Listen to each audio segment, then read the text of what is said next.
जी, हम पिछले कई बार से कई नक्षत्रों पे चर्चा कर रहे हैं और उसी क्रम में आज चर्चा करते हैं पूर्व आषाढ़ा नक्षत्र पे। ये नक्षत्र शुक्र का नक्षत्र है और अगर किसी का शुक्र उच्च का है, कुंडली में अच्छी जगह पे बैठा हुआ है, तो समझ लो कि वो आदमी बहुत सुखी रहेगा। अगर शुक्र वृषभ राशि का है, धन स्थान में बैठा है, तो भैया पैसा पैसा है। यदि शुक्र तुला राशि का या वृषभ राशि का लाभ वाले खाने में, तो भी पैसा ही पैसा है। और अगर उच्च का है मीन राशि में, तो भी वही बहुत अच्छा है। तो हमें ये देखना है कि चंद्रमा कहाँ है, किसी खराब ग्रह के साथ तो नहीं है, और कुंडली में शुक्र कहाँ है और कैसी स्थिति में है। तो इन सब चीज़ों को जानने के लिए हम 2-4 कुंडली का उदाहरण देते हुए आपको समझाने का प्रयास करेंगे। आइए देखते हैं। ये पूर्व आषाढ़ा नक्षत्र शुक्र का नक्षत्र है और इसमें एक नक्षत्र में 4 अक्षर होते हैं।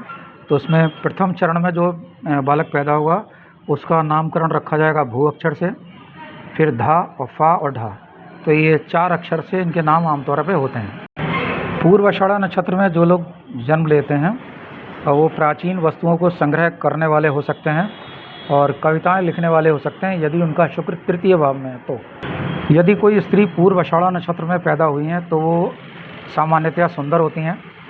उनकी आँखों में जो है वो एक विशेष शक्ति होती है जिसमें वो दूसरों को आसानी से आकर्षण कर सकती हैं। अगर लगन अच्छी है तो वो बुद्धिमान होंगी, और लगन में कोई ख़राब ग्रह बैठा है, राहु है, केतु है, शनिचर है, तो वो बुद्धिमानी में यहाँ बुद्धि में कमी आ जाएगी। आमतौर पर देखा जाता है विपरीत परिस्थितियों में भी वो अधिक सफलता प्राप्त कर सकती हैं। वो फैसले में पहुँचने से पूर्व उसके अच्छे बुरे की गहन परख रखती हैं और देखा गया कि वो अपने वायदों पे कायम नहीं रह पाती। आगे इसमें देखते हैं कि इस नक्षत्र में यानी पूर्व आषाढ़ा नक्षत्र में जो उत्पन्न स्त्रियां हैं वो ज़्यादातर शिक्षित होती हैं। यदि चंद्रमा के साथ बुध स्थित हो तो वो प्रकाशक या लेखक के रूप में होंगी, टीचर भी हो सकती हैं। और आयु के बीतने के साथ साथ उनका अपने जीवन साथी के प्रति लगाव बढ़ जाता है। यदि चंद्रमा के ठीक सामने सूर्य हो यानी पूर्णमासी का जन्म हो तो जातक जो है वो राजसी वैभव का आनंद लेगा। अब हम चीज़ों को समझने के लिए कुंडली का अध्ययन करते हैं। ये पूर्व आषाढ़ा नक्षत्र के तृतीय चरण में इनका जन्म हुआ है। हम चंद्रमा की स्थिति देखते हैं तो चंद्रमा सूर्य के साथ है। चंद्रमा यहाँ 21 डिग्री का है और सूर्य 7 डिग्री का। तो 21 में से 7 घटाओ तो 14 बचा, यानी ये 12 डिग्री से दूर हो गया। तो चंद्रमा यहाँ अस्त नहीं हुआ।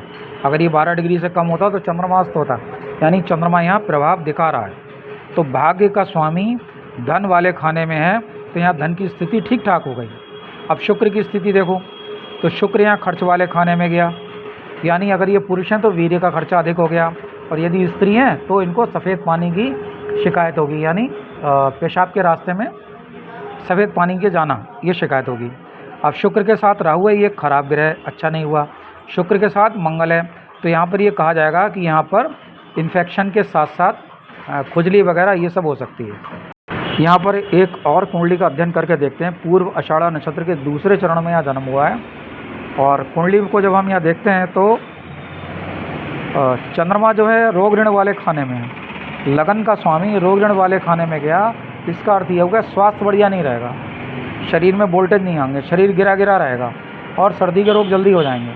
अब शुक्र की स्थिति देख लो, तो शुक्र ये 5 नंबर है, तो ये 6 नंबर हुआ, तो ये शुक्र नीच का हो गया। यहाँ नीच का हो गया तो ये भाग्य वाले खाने पे उच्च की दृष्टि हो गई। तो यहाँ भाग्य को तो सपोर्ट करेगा, लेकिन भाग्य वाले खाने में राहु पहले से ही है, तो राहु का काम हो गया व्यवधान करना। तो उसने सपोर्ट किया, शुक्र ने यहाँ सपोर्ट भी किया, लेकिन यहाँ राहु की वजह से यहाँ व्यवधान पैदा हो गया। अब शुक्र खुद किसके साथ है, केतु के साथ है, सूर्य के साथ है, मंगल के साथ है, तो ये एक अच्छी स्थिति नहीं बनी। अब हम यहाँ देखते हैं कि लाभ वाले भाव का स्वामी परिश्रम वाले खाने में यहाँ आ गया, तो यानी लाभ जो होगा वो अत्यधिक परिश्रम से होगा। ये लाभ तो यहाँ पैदा करो, लेकिन अत्यधिक परिश्रम के साथ पैदा करो। इसकी यहाँ पर थोड़ी सी आसान सी व्याख्या ये बनी। अब यहाँ एक और कुंडली का अध्ययन करने का कोशिश करते हैं। पूर्व आषाढ़ा नक्षत्र के तीसरे चरण में यहाँ जन्म हुआ है। हम यहाँ देखते हैं कि लगन का स्वामी शुक्र यहाँ नीच का है, खर्च वाले खाने में गया, तो क्या हुआ, स्वास्थ्य बढ़िया नहीं हुआ, बुद्धि ठीक से काम नहीं करी, और ऊपर से बुद्धि वाले खाने में यहाँ राहु हो गया, तो बुद्धि यहाँ और ख़राब हो गई। चीज़ें तो बहुत बारीकी से सोचेंगे, बहुत बारीकी से सोचेंगे, लेकिन वो चीज़ें क्रियान्वित नहीं होंगी। अब यहाँ लोग कहेंगे बृहस्पति है भैया बहुत अच्छा रिजल्ट रहेगा, तो बृहस्पति यहाँ शत्रु के खाने में, तुला के खाने में, तो यहाँ बृहस्पति ने भी बहुत अच्छा परिणाम नहीं दिया। अब चंद्रमा की गति देखते हैं, तो दसम वाले भाव का स्वामी या मेहनत वाले खाने में गया, तो यानी खूब परिश्रम करो तो जाके यहाँ धन पैदा करो। अब इस कुंडली में अच्छा क्या है? इस कुंडली में अच्छा ये है कि सूर्य अपने वाले खाने का है।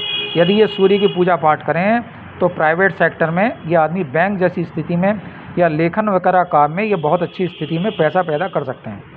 यहाँ एक और कुंडली का अध्ययन करके देखते हैं। पूर्व आषाढ़ नक्षत्र के दूसरे चरण में इनका जन्म है और यहाँ हम शुक्र की स्थिति देखते हैं। शुक्र अपनी ही राशि का है और लाभ वाले खाने में शनिचर के साथ है, तो इसमें स्थिति खराब नहीं हुई।